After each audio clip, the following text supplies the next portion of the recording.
நீ தள்ளி. ஏண்டா நான் தான் உன்னை வரக்கூடாதுன்னு சொன்னேன், அப்புறம் ஏண்டா இங்க வந்த? நான் தான் வருவேன்னு சொன்னேன்ல, அப்புறம் எது கேக்குறீங்க நீங்க? கிண்டலா?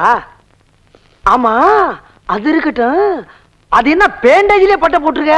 அது ஒண்ணு இல்லண்ணே, பூ பறிக்கும் போது அடிபட்டுருச்சு. அடிபடுற அளவுக்கு அது என்ன?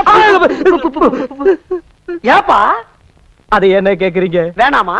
கேளுங்கண்ணே, எங்க தெருவுல ஒரு அழகான பொண்ணு சரி தலை நிறைய பூ வச்சுக்கிட்டு சரி ரோட்ல நடந்து போய்கிட்டு இருந்தா. சரி சொல்லுப்பா. நானும் எதாச்சியா அவ பின்னாலேயே போக அந்த பூவாசம் என் மனசை இழுக்க, அதுல இருந்து ஒரே ஒரு பூவை நான் பறிக்க அடிச்சா பாருங்க, கிழிஞ்சிருச்சு. எதுல? செருப்புல. செருப்புல அடிச்சா அதே எப்படி? அடியில லாடம் கட்டி இருந்ததே, அப்ப கிளியா?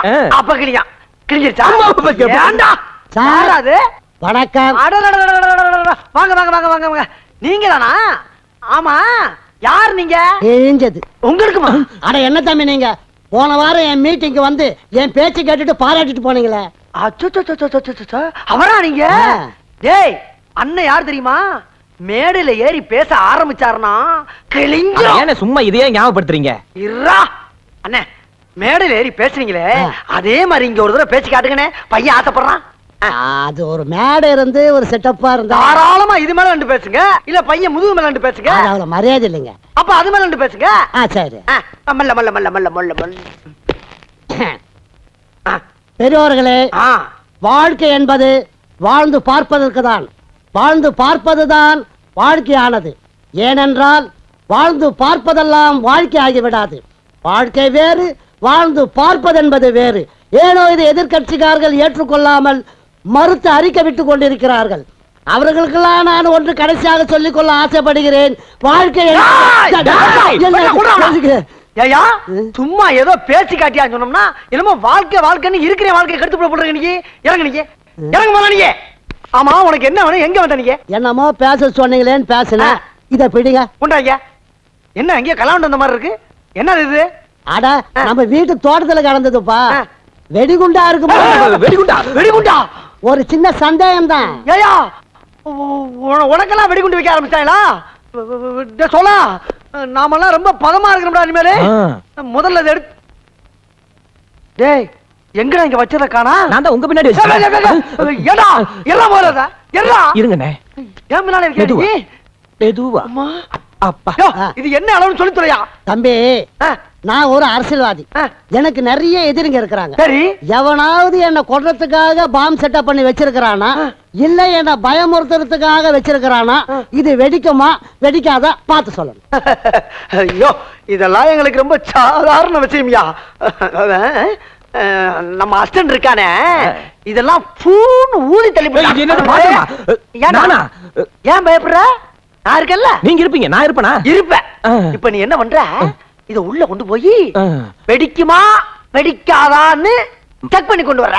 என்ன மா தா? ஆமாடா. போ போ போ. மா தா போடா. மாதா ஏசுன்னு இருக்கான். ஐயா இன்னும் 5 நிமிஷத்துல முடிஞ்சிடும். என்ன போனவன் என்ன காணோம் சார்? அது அப்ரண்டிஸ் பையன், ட்ரைனிங் பத்தாது, அதனால கொஞ்சம் பையன் பரவாயில்ல தான் பார்த்து வருவான். கொஞ்சம் இருங்க. அப்ப நீ போய் பார்த்துட்டு வா. ஏங்க நான் தான் அவசியம் பார்க்கணுமா? அட போயா, நான் மீட்டிங்க்கு போகணும். நம்மள தள்ளி விடுறானே. ரொம்ப நேர போராட்டத்துக்கு பிறகு அது என்ன நான் கண்டுபிடிச்சிட்டேன். உண்மையிலேயே அது என்னன்னா, அண்ணா அண்ணா நீங்க எங்கன்னா போயிட்டீங்க? உன்னை பாக்குறதா யார் உள்ள போய்க்கிறாங்க?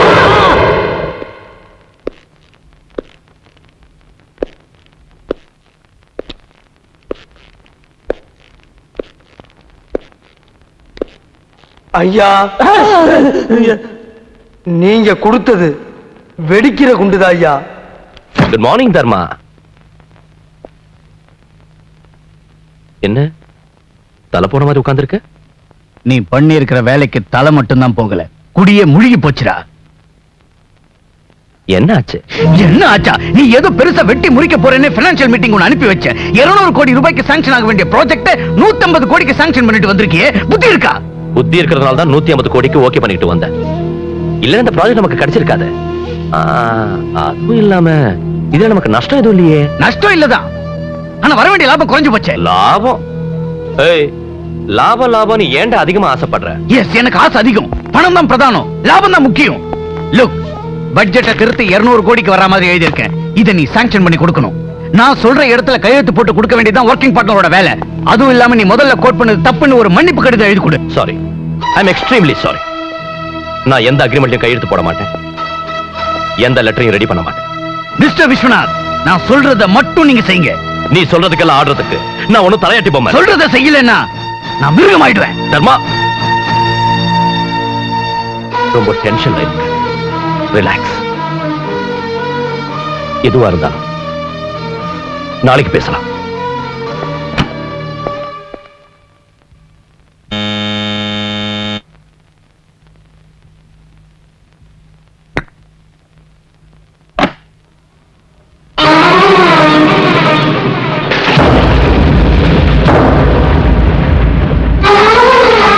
அவர் வீட்ல இல்ல.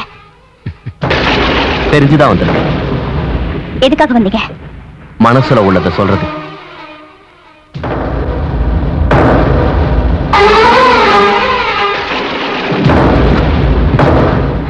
என் மனசுல இருக்கிறத நீ தெரிஞ்சுக்கிட்டா உயிர் இருக்கிற வரைக்கும் நீ என்ன மறக்க மாட்டேன். அதுக்கு அடையாளம் தான் இந்த குங்குமம், வளையல், பூ. இதையெல்லாம் அண்ணன் தங்கச்சிக்கு கொடுக்கலாம், கணவன் மனைவிக்கு கொடுக்கலாம், இஷ்டப்பட்ட காதலிக்கு 2 மனசும் புரிஞ்சுக்கிறதுக்காக காதலன் கொடுக்கலாம். நான் கொடுக்கிறது உன் இதயத்துல. இதுக்கு மேலே பேசாத. நான் ஜென்மம் என்ன நினைச்சிட்டியா? சந்தி சிரிச்சிரும், ஜாக்கிரதை. கட்டின புருஷனை விட்டுட்டு ஓடி போறவல்ல நான். யார் பொம்பளைங்களை தெய்வமா நினைச்சு கையெடுத்து கும்பிடுறாங்களோ அவங்க மனசுலயும் தெய்வம் இருக்கும். ஜோதி, நான் சொல்றத கேளு. நீ சொல்றதெல்லாம் கேட்கறதுக்கு நீ என்ன கட்டிக்கிட்டவனும் இல்ல, வெச்சுக்கிட்டவனும் இல்ல. நீ எல்லாம் ஒரு ஃப்ரெண்டு. உன்னை எல்லாம் மதிச்சு வீட்டுக்கு கூட்டிட்டு வந்தார்ல என் புருஷன், உன் ஃப்ரெண்ட் விஸ்வநாத். அவர் வீட்டுக்கே வினையாவது நிக்கிறியே, அவருக்கு துரோகம் பண்றியே. இது உனக்கு நல்லதில்ல.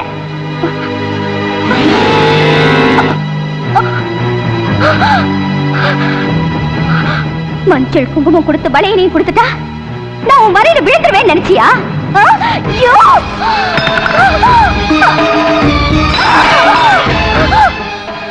தங்கம், தங்க நெக்லஸ் கொடுத்துட்டா தரக்கிட்டு போயிடுவேன் நினைச்சியா?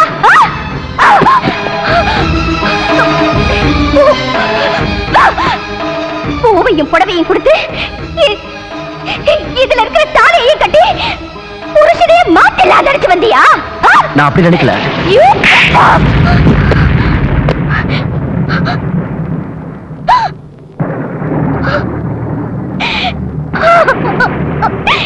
நான் உங்களுக்கு எத்தனை தடவை சொன்னேன், இவன் ஸ்டைலு, இவன் பேச்சு, இவன் நடவடிக்கை எதுவுமே சரியில்லைன்னு.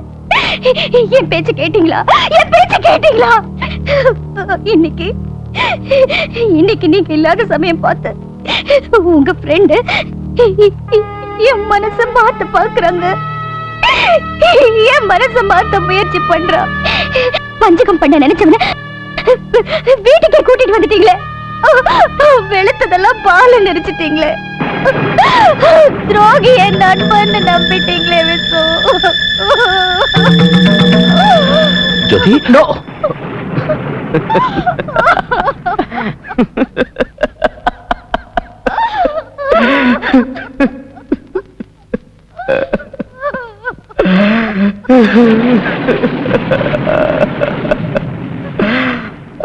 கடவுளே. Daniel, Daniel, please control yourself. Daniel, என்னப்பா என்னதெல்லாம்? ப்ளீஸ். விஸ்வநாத், சின்ன வயசுல தப்பு பண்ணிட்டா என் கன்னத்துல அடிச்சிடுவாங்க. ஆனா இப்போ நான் எந்த தப்பு பண்ணாமலேயே அடி வாங்கிட்டேன். அதத்தான்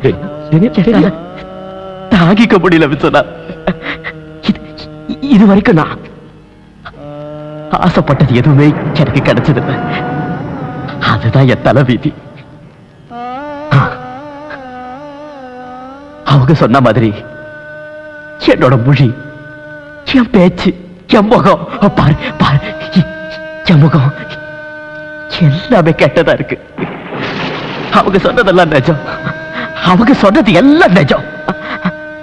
ஆனா இதெல்லாம் என்னுடைய தப்பு இல்ல விஸ்வநாத், என்ன படைச்ச அந்த தெய்வத்தோட தப்பு, என்ன பெத்து போட்டு செத்து போனால அந்த தாயோட தப்பு. ப்ளீஸ் டாடி, என்ன தாயா இருந்து வளர்த்தது யார் தெரியுமா? என் சகோதரி. அந்த சகோதரி எப்படி இருப்பாங்க தெரியுமா? அந்த சகோதரியத்தான்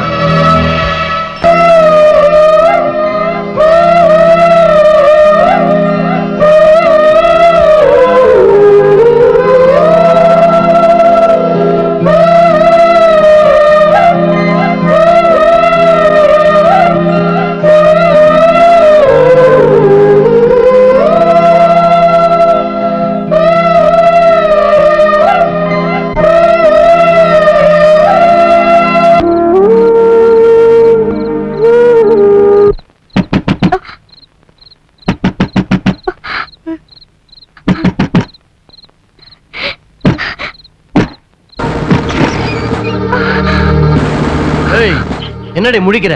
நடை ஸ்டேஷனுக்கு. சார், நான் அப்படிப்பட்டவே இல்லை சார், என்னை விட்டுடுங்க சார். நான் இந்த டிபார்ட்மெண்ட்ல பழந்துன்னு கொட்ட போட்டவன். இந்த ஏரியால இருந்துட்டு உத்தமேன்றியா?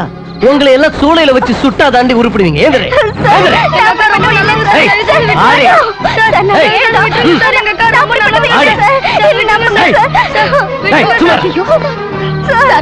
அவங்க எங்கள மாதிரி இல்ல, ரொம்ப நல்லவங்க. தயவு செஞ்சு அவங்கள விட்டுடுங்க சார். ஒரு செருப்புக்கு இன்னொரு செருப்பு எடுத்துட்டு போடா. சார், சார், நாங்க தெரியாம இந்த இடத்துக்கு கூட வந்துட்டோம். நான் தப்பானவல்ல சார். தயவு செஞ்சு எங்களை விட்டுடுங்க சார். நடிச்சது போதும். ஏய், நடை ஸ்டேஷனுக்கு. சார், எங்க அக்கா எந்த தப்பும் செய்யல சார். தயவு செய்து எங்க அக்காவை விட்டுடுங்க சார். எங்க அக்கா நல்லவளா கெட்டவளா நாளை காலையில தெரியும். ஆடி.